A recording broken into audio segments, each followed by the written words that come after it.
Today I'm going to show you how I made this complete jewellery set, mostly without a mould. And if you stay till the end, you'll see me do my first resin dip attempt. I hope you stay to find out how I got on, and I hope you enjoy the video. I've seen lots of videos where the creator uses acetate to make the mould, and I've never got around to trying that before either, so this is a first as well. I start by measuring how big I would want a ring to be. And as with most of my projects, it starts with one idea and grows. So it started off as a ring video, then it became a ring and bracelet video, and then it just grew until I had the complete set.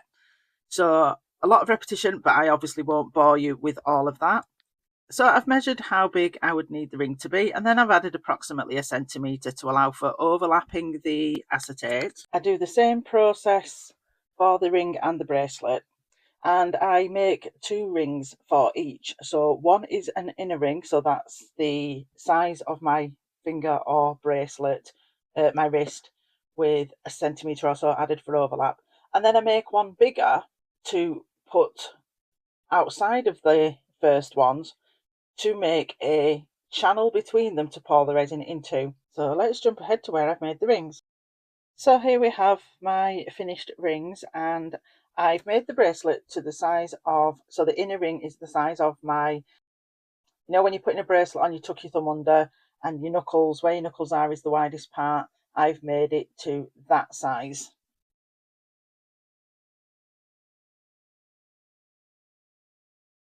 And now I have hot glued on the outside of the outer ring and on the inside of the inner ring so that I have an empty channel to pour into.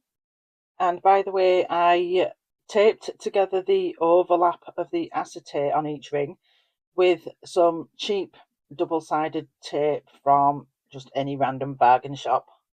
Before I start putting flowers in, I'm just pouring a thin layer of UV resin, which is just from Shein, and I will cure that first because I don't want my flowers to touch the tape.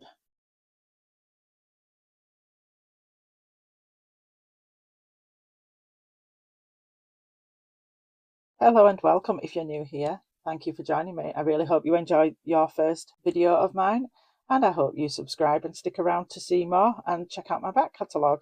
If you're not new here, thank you very much for returning. I really appreciate it. And obviously I hope you enjoy this one too, so that you will return again. As you will see, I was dipping the flowers in a little pot of resin before putting them into the ring and bracelet. By doing this, you hopefully prevent bubbles when you pour the rest of your resin in.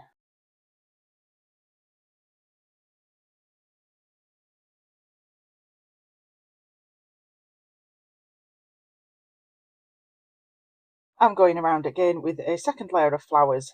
I did want it to look quite packed with flowers. I didn't want just one ring of flowers around the centre. And then there's also the obvious risk and quite high likelihood that the flowers would be off centre anyway, because I just did a thin layer of resin at the bottom. After each layer, I cure for 2 minutes in the Let's Resin dual-sided lamp, and then after the final layer, I cure for a further 5 minutes. After the second layer of flowers, I went round again with a final clear layer. So let's jump ahead to where I demould them. In order to keep the video to a reasonable length, I've spared you the pain of demoulding them. It wasn't too bad really. It was mainly the inside of the ring, getting the hot glue out of that and then having to peel the acetate off as well. The ring is a little underpoured on the top side, so I'm giving that a bit of a trim and then a top coat. And I will do a dome coat or top coat of some description on the underside as well, because that being flat against the surface, I want to round off my jewellery and not have obvious 90-degree angles. And I do the same for the bracelet with regards to the underpoured side. So let's jump ahead again. Okay, so both of them have had that underpoured side fairly levelled out, but I still need to round off those squared corners a bit more. However, as you can see, the thickness is not the same all the way around. I'll come on to that in a moment. So I start by sanding the corners to gently round those off a little bit. Whilst you watch that for a moment, did you know that I have a jewellery making collaboration? If you are in the same Discord group as me, you can send submissions through there. If you're not in the Discord, please check out my announcement video to find out how you can take part. If you do YouTube, you can send me videos. If you don't do YouTube, you can send me photos. And that announcement video will tell you how to do that and what I would do with your photos. Now I have filed them both with a file, but I need to still try and even up the thickness. And I'm trying desperately not to have to get out my Let's Resin sander because I don't have a permanent craft room and I have to just work in whatever given room is available on the day that I'm working. So I'm trying to get away with just using my handheld drill, but it just wasn't strong enough, or it's hard to control, or it was just taking too long. I can't remember, but probably a combination of all of those reasons. I ended up getting my Let's Resin sander out, but because I don't have a craft room, I could be working in the kitchen, the living room, wherever. I had to do that outside, so unfortunately I've not been able to show you that. So I have sped you through me top coating with the clear hard type again, the inside and the sides, and now I'm just showing you me doing the same to the outside of the bracelet.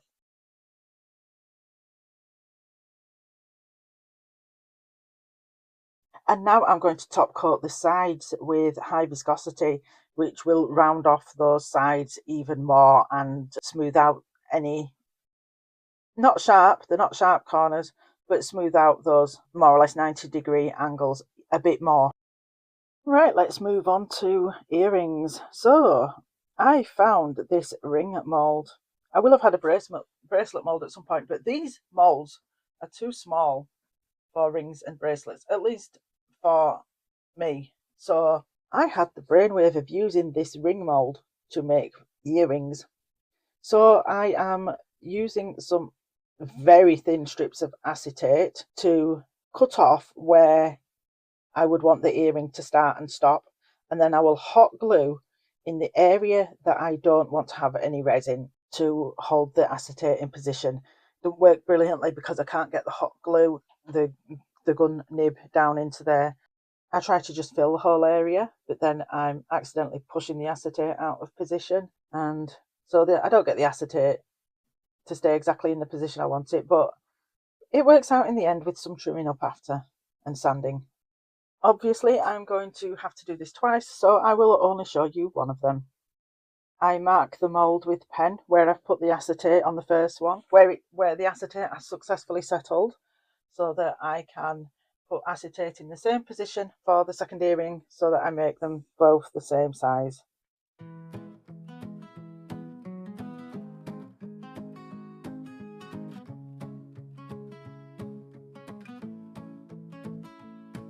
In a quiet room, late night glow, mixing dreams with resin slow. Some ideas I already know, some scare me half to death, but I still go. Epoxy waves and UV light, trying to get it wrong to get it right. Hands not perfect, that's okay, every mark is part of the way. I step outside what feels safe and known, build something beautiful on my own. If it breaks, I'll show you why. If it works, we'll both fly. I make it with a heart, every part. Love in the mess, love in the art. If I say I should have, you'll understand. If I can't fix it, you still learn from my hands. Made with a heart from the start. This is creating with a heart. Some days smooth, some days rough, some days yeah, some days that's enough. But every pour, every try has a reason, has a why. If I find the way it's meant to be, I'll teach you step by step with me. If I don't, at least you'll know what not to do when you go.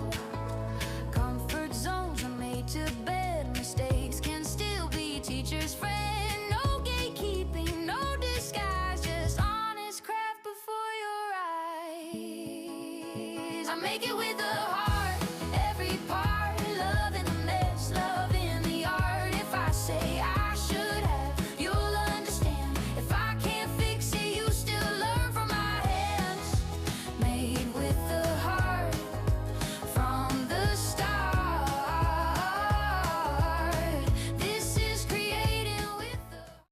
I've slowed it down to explain something to you. This mould creates a thinner area at the side, at one side, approximately 3 millimeters wide. And I tried pouring it a couple of times to avoid that point where it goes thin, but I couldn't judge it. So ultimately the way that I dealt with it was to dab on with a brush some high viscosity onto the thinner area to bring the level up more or less level with the thicker area. Then brush across the whole surface to give it one final evening up. As you can see, top coating with a curved shape where you can only do a bit at a time has created some unevenness. So these also get taken outside to be sanded with the Let's Resin sander and then top coated again. So let's jump ahead to where I have made both and I'm attaching the jewellery. Right, another first for me, using stud attachments. I don't think there's much to say here apart from, wow, how difficult did I find it holding them steady until the initial cure with the pen light had caught them, and before I could move them to the big light. Oh, it was so difficult keeping my hand steady. Anyway, I'll see you for the next step.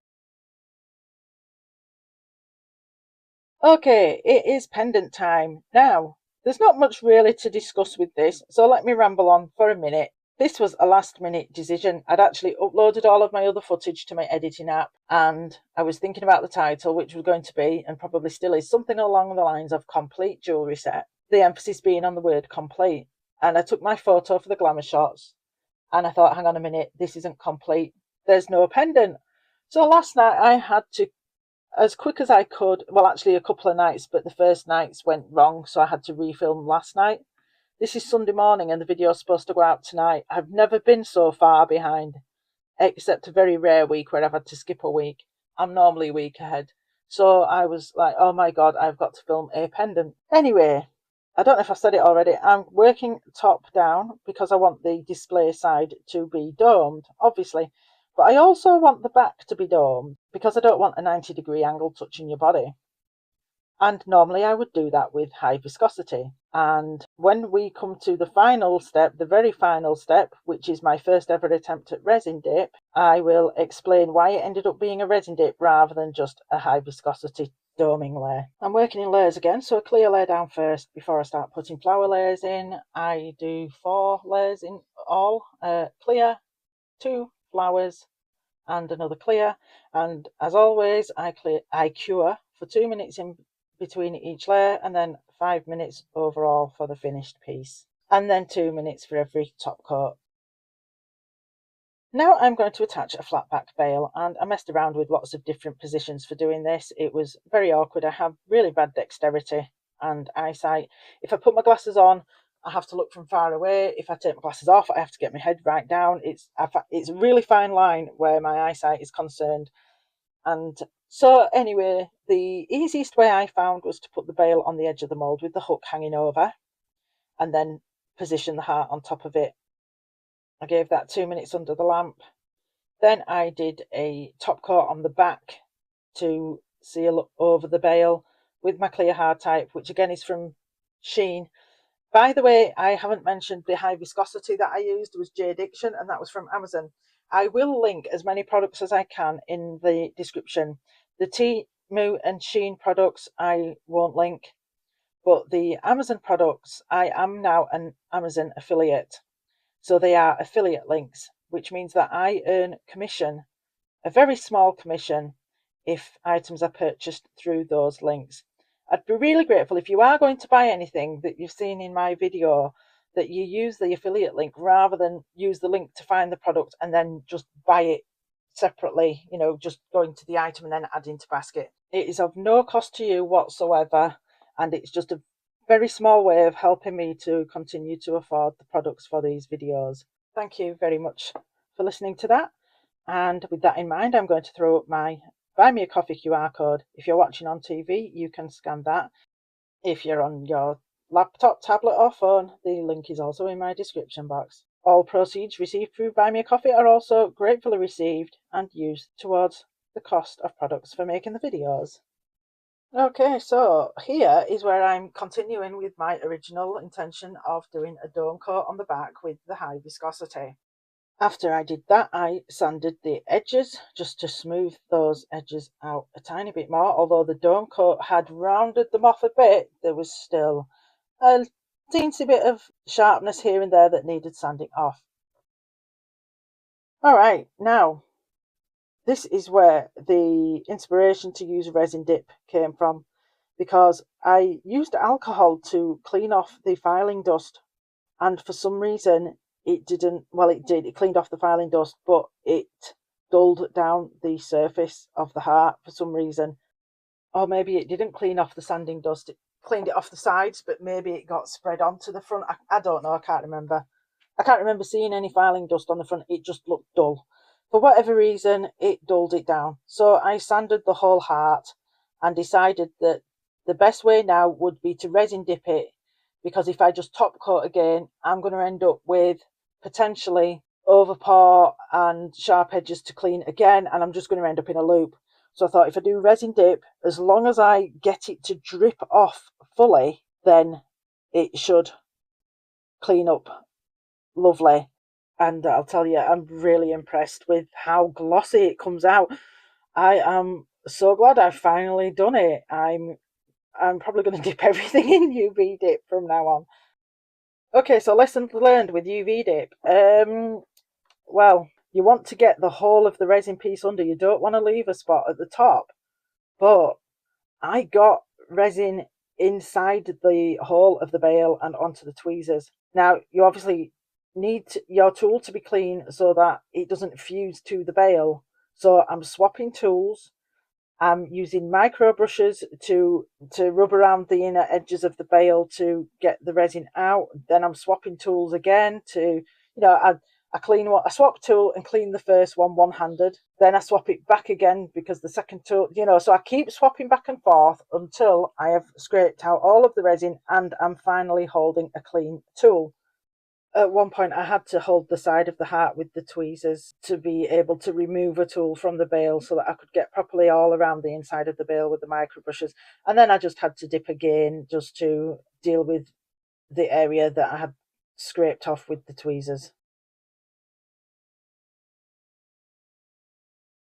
And then, held side by side, the pendant was so much shinier than the ring and earrings, so I decided to dip those as well. And yeah, again, I'm really pleased.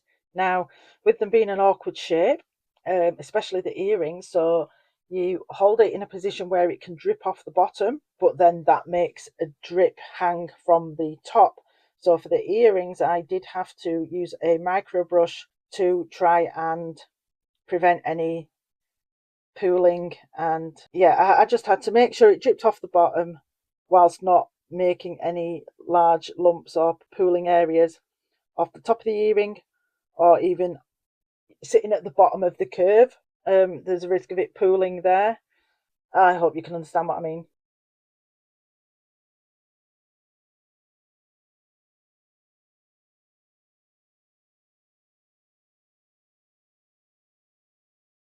For the ring, I had to ask ChatGPT. I tried to find a video, but I couldn't remember who'd done a video or which video showed this. But how do I do this with a ring? Because there's no attached piece of jewellery. I know Daniel Cooper sticks a cocktail stick in and then just cuts it off and shaves over it. But I couldn't mess about with that last night. So ChatGPT told me to use a thin piece of wire. So I'm using a 0.3mm piece of wire to hook around it and hold it by that. That does mean that the wire gets embedded in, but not too badly. You can just pull it off and then just do a thin brushing of resin over the indent that you have made. And again, I was having to use a micro brush on the bottom of the inside because resin was pooling there. Okay, I'm going to cut this video here. Thank you so much for watching. I really hope you've enjoyed it and learned things from it. If you have, don't forget to hit the like button, subscribe if you haven't already, and leave me a comment. Do you have any tips on anything I've done today so that I can improve? Have you learned anything from any mistakes that I have made? And just your general opinions on the project. Thank you so much. Please hold for the glamour shot. Oh, one more thing. It's a shame I couldn't dip the bracelet. I don't know how I could do this with the bracelet. If anybody has any tips on that, that would be brilliant. Okay, thank you so much. Have a good week, and I hope to see you again in the next video. Bye bye. In a quiet room, late night glow, mixing dreams with resin slow. Some ideas I already know, some scare me half to death, but I still go. Epoxy waves and UV light, trying to get it wrong to get it right. Hands not perfect, that's okay. Every mark is part of the way.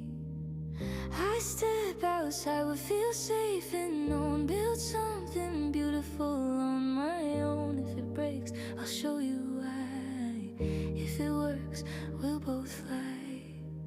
I make it with heart, every part. Loving the mess, loving the art. If I say I should have, you'll understand. If I can't fix it, you still learn from my hands. Made with a heart from the start. This is creating with a heart.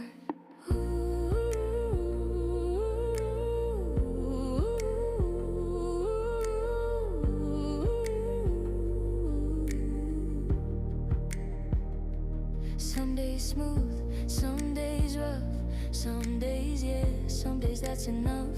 But every pore, every try,